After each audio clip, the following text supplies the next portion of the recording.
Hello, welcome to another episode of Montgomery Micros. I'm going to do something really quick here.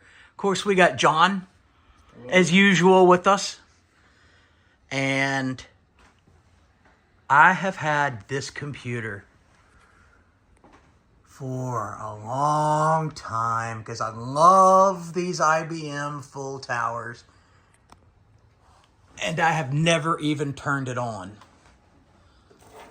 But first, I would like to send a special thanks out to FedEx, who, as usual, they have one job and they can't even get that right without breaking everything. So, anyway, I need to run downstairs real quick and see if I have a Model M, because that would just be cool to use with this. But I've got a PS2 mouse somewhere as well, but I don't think that's going to do any good because there's no fixed storage in here. And I got to figure out what kind of funky storage this thing takes. I know this is only a 286, I believe. But I would like to have more of these work. I just absolutely love these. So anyway, through the magic of video editing. All right. I found some boxes. Let's see what's in them. All right. Let me start with this one. Let's see what's in here.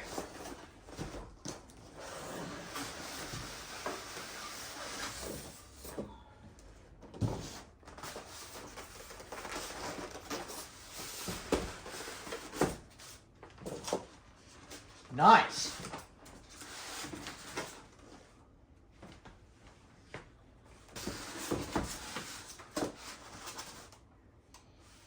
Don't have a cord for it though.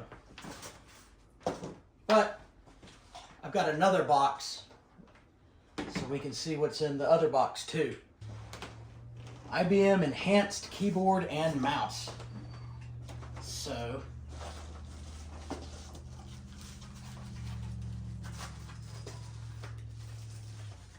never been opened. PS2 mouse. This would be a little newer than the blockier ones with the slim buttons. Here's a cable, keyboard cable. So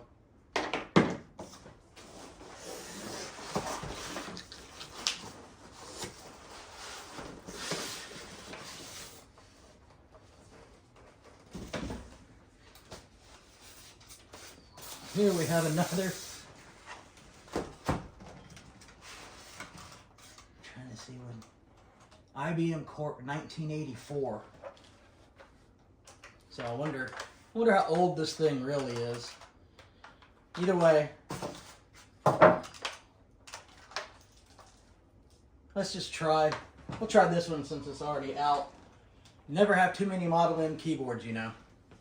Unicomp, John. That was the name of the Unicomp. Unicomp is the people that made them after IBM quit making them. All right, let's see if we can get power to the PS2. All right.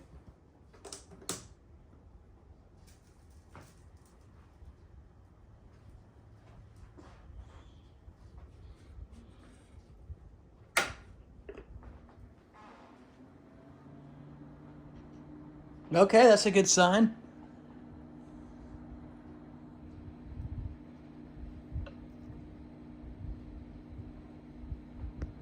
Error codes. But the system and how it wants it just seek to the floppy drive.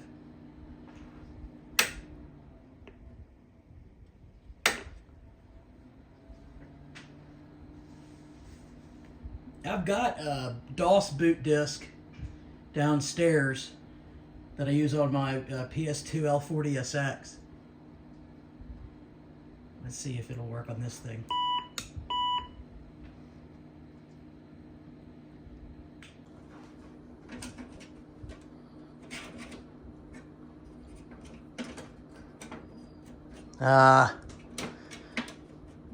Yeah, I have a pretty sneaky feeling that's not going to work. That, I think the disk drive needs some maintenance. Big time.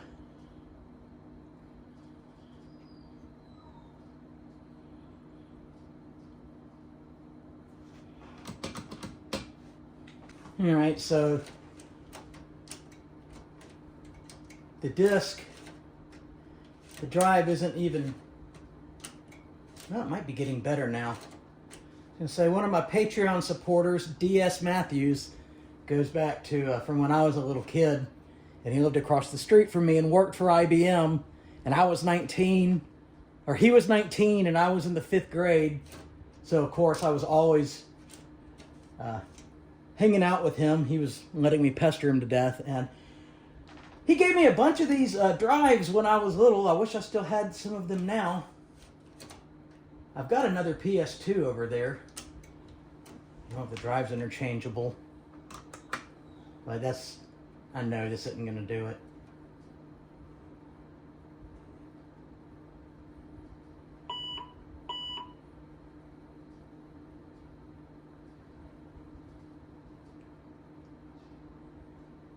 Yeah, I'm pretty sure this drive is just toast. But I got the main thing done. I wanted to see if this computer works, and the computer does work. So now to figure out what to do for fixed disk solutions and floppy disk solutions. But while I got this set up, let me try another PS2 that I found in an abandoned building with the roof collapsing. So I'm pretty sure this has got mildew damage and stuff, but let's just check it out while we're there. All right, this one is a PS2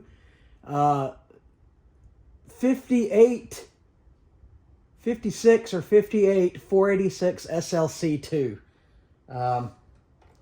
Missing the big red button. Let's see what it does.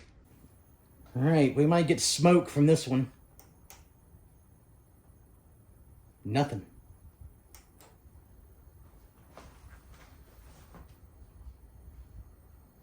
Making weird noises inside from the power supply.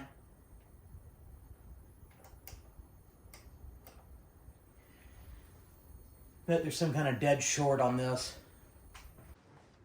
All right, we got some rust. And just to see if I'm going to disconnect the hard drive and the floppy drive to see if I can get it to post at all. But doesn't smell too mildewy. I wonder what could be wrong. Well, even with the floppy drive disconnected and the hard drive disconnected, all I get is a high-pitched squeal from the power supply. So, and this thing is filthy, and it's not happy. So, I'll be open for ideas on this one. Because now that I have room to work and do projects at the warehouse, I want all my old computers to work. And I love IBM branded equipment. Here's a PS2 Model 25, which I believe is an XT class system. This one's got the MCGA. That hard drive is obviously quite dead.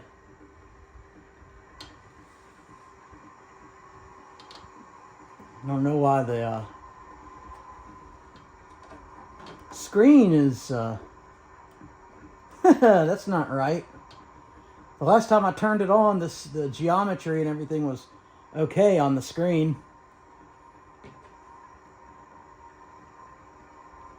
But I've never gotten to do anything with this computer.